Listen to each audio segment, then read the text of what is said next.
Hi అండి, welcome to my channel PSM Telugu vlogs. ఈరోజు మీకు నేను గీ ఎగ్ ఫ్రైడ్ రైస్ ఎలా చేసుకోవాలో చూపించబోతున్నానండి.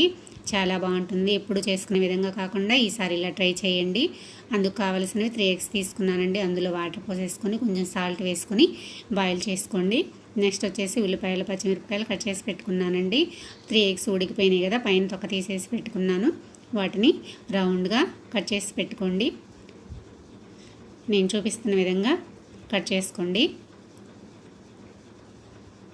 కట్ చేసుకొని ఒక ప్లేట్లో పక్కన పెట్టేసుకోండి.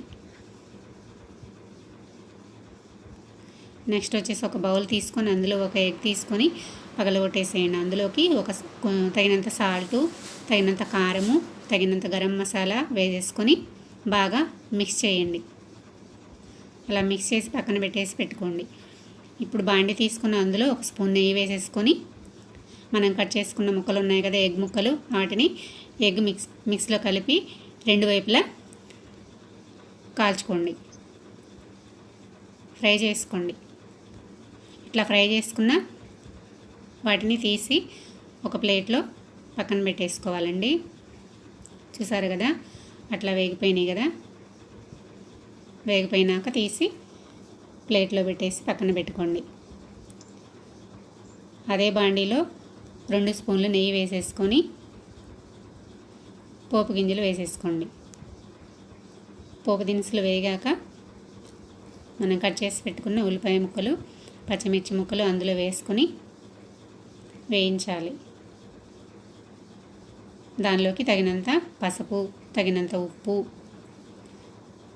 వేసుకొని కలపండి. అవి కొంచెం మెత్తబడ్డాక ఒక టమాటాని కట్ చేసి పెట్టుకొని అందులో వేసుకోండి. వేసుకొని 1 మినిట్ తర్వాత అల్లం వెల్లుల్లి paste, garam masala powder 1 spoon add చేసుకొని అల్లం వెల్లుల్లి పేస్ట్ పచ్చివాసన పోయేదాకా వేయించుకోండి.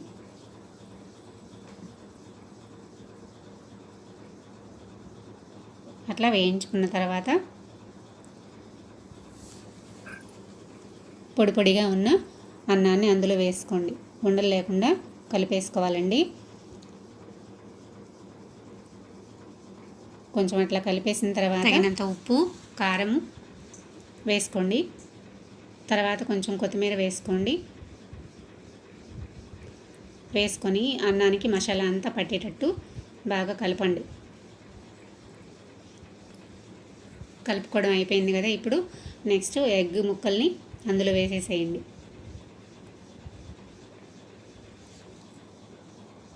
వేసేసుకున్నాం కదా, నెమ్మదిగా కలపండి.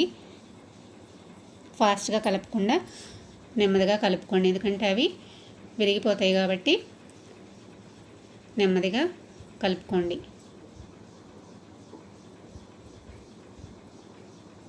బాగా పొడి పొడిలాడుతూ వచ్చేసింది కదా. ఇక సర్వ్ చేసుకోవడానికి రెడీ అయిపోయిందండి. ఒకసారి ఎప్పటిలాగా కాకుండా ఇట్లా ట్రై చేయండి, చాలా టేస్టీగా ఉంటుంది.